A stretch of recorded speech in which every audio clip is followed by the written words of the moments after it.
Si tu médico sigue hablando todavía en términos de colesterol bueno y colesterol malo, cambia de médico ya. Desde mediados de los años 80 se puso en marcha una maquinaria propagandística brutal para señalar a la molécula de colesterol como la culpable de la gran mayoría de las enfermedades cardiovasculares humanas. Concretamente, el colesterol transportado por la lipoproteína LDL de baja densidad fue marcado como molécula mortífera en base a estudios carísimos y publicaciones que han tenido un enorme calado científico, a pesar de su débil evidencia, gracias a la presentación de sus resultados de una manera descaradamente manipulada.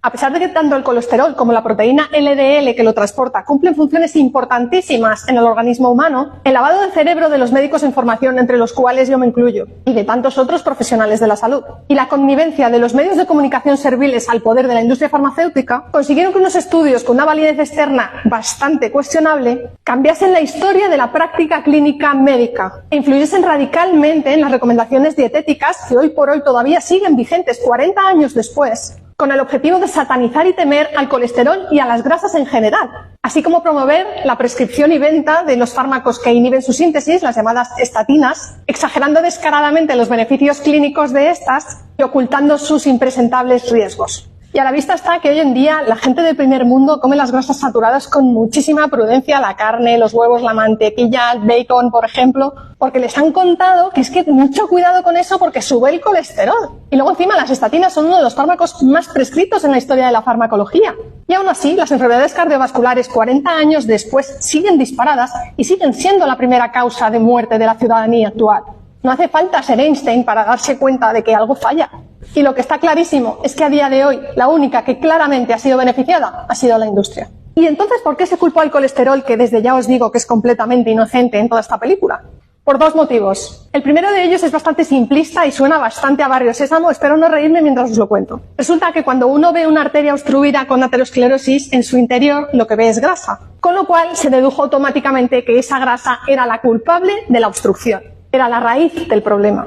Cuando uno analiza esa grasa depositada, es la de colesterol transportado en LDL. Por eso le pusieron la etiqueta automática de colesterol malo. A pesar de que el valor de los niveles de LDL colesterol como marcador de riesgo cardiovascular es ridículo. Así que dejad de mirarlos tanto, que ahí no es. Ahora os explico por qué. Y el segundo motivo es porque el bloqueo de la síntesis de colesterol resultó ser una diana terapéutica muy rentable.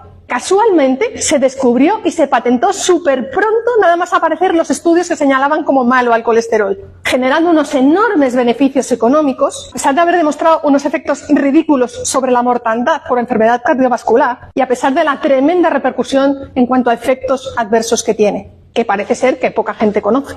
Básicamente se pasaron por el forro la relación beneficio-riesgo. La molécula de colesterol es importantísima y esencial para la vida humana y entre sus funciones incluye la síntesis de la vitamina D, la síntesis de las hormonas sexuales, estradiol, progesterona y testosterona. Forma parte estructural de la membrana celular de todas las células del cuerpo. Participa en la síntesis de los ácidos biliares, es el precursor de hormonas importantísimos como el cortisol y la aldosterona y es el componente indispensable de la vaina de mielina que recubre las neuronas.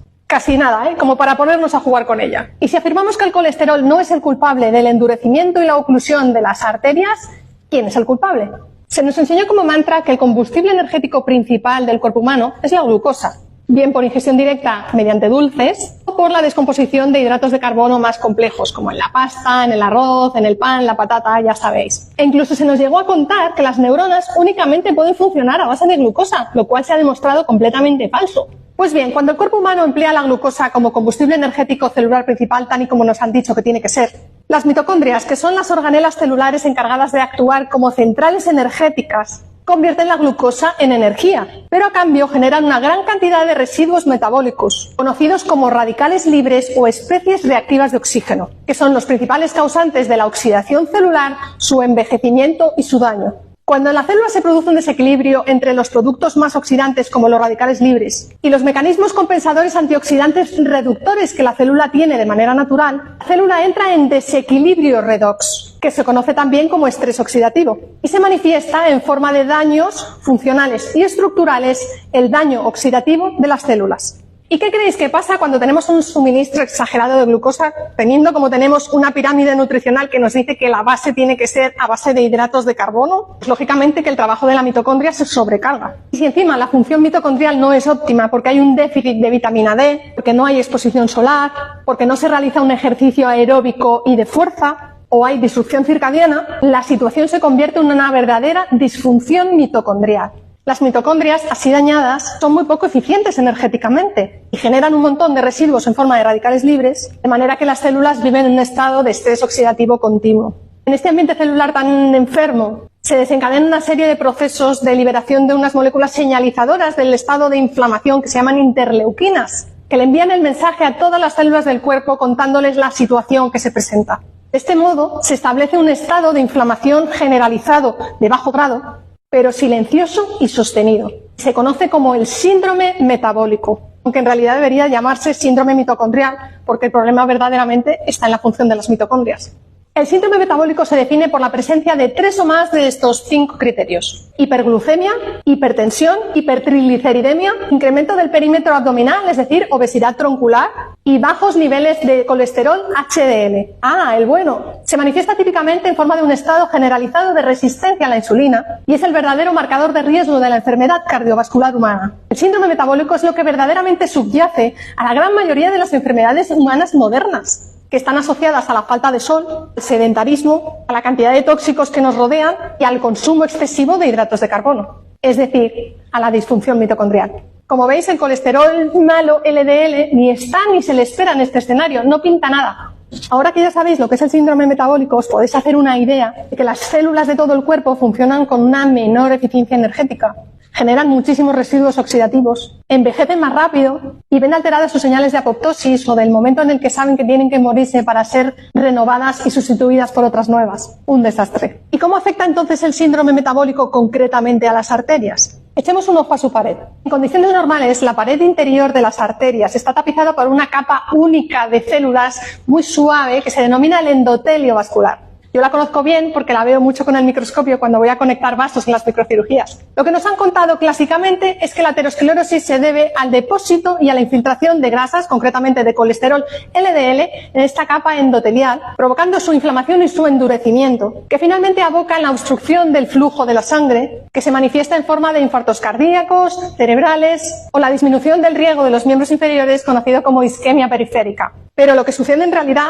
es completamente lo contrario. En estado de inflamación generalizada de bajo grado, el síndrome metabólico, las células del endotelio vascular también se ven afectadas. En su interior también se produce la disfunción mitocondrial y la acumulación de los radicales libres. Y el daño oxidativo se manifiesta estructuralmente en la pérdida de una capa superficial protectora y aislante, que se denomina el glicocálix de la célula endotelial. Cuando la célula endotelial pierde el glicocálix, se convierte en permeable y deja pasar moléculas y células a su través. Cuando las moléculas de colesterol transportadas por las LDL, que van tranquilamente por la sangre circulando por los vasos, y a las que llevan 40 años llamándolas malas, entran en contacto con estas células endoteliales que han perdido el glicocálix, detectan el daño y acudan en auxilio para retapizar la superficie y devolver la impermeabilidad. Pero al ser el daño oxidativo de la célula endotelial tan grande, entran en contacto con este ambiente oxidativo tan malo, se oxidan y se pudren, de manera que desencadenan una respuesta inflamatoria que va a tratar de limpiar todo eso. Los macrófagos, que son como las células barrenderas,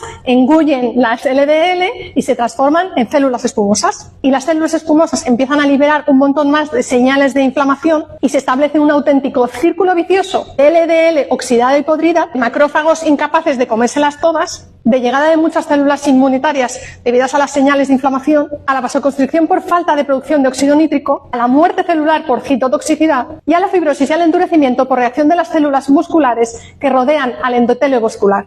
Todo este desastre confluye en la formación de la llamada placa de ateroma. Según la hipótesis del colesterol malo, que es la que defiende la AHA o la Asociación Americana del Corazón, que es la que mueve la pasta, la oclusión vascular en las enfermedades cardiovasculares se origina en el depósito de las grasas. A continuación hay inflamación, que genera más depósito de grasas y finalmente produce la placa de ateroma. Pero la hipótesis del colesterol inocente, que es la que hoy os propongo, afirma que todo comienza en la inflamación y en la disfunción mitocondrial. Secundariamente se acumula el colesterol, que produce más inflamación todavía. Y finalmente se produce la placa de ateroma y la oclusión de las arterias.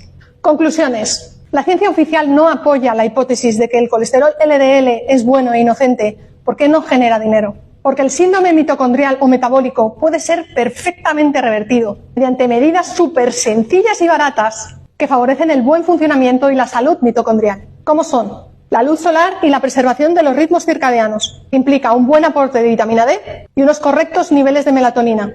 el ejercicio físico aeróbico y de fuerza resistencia.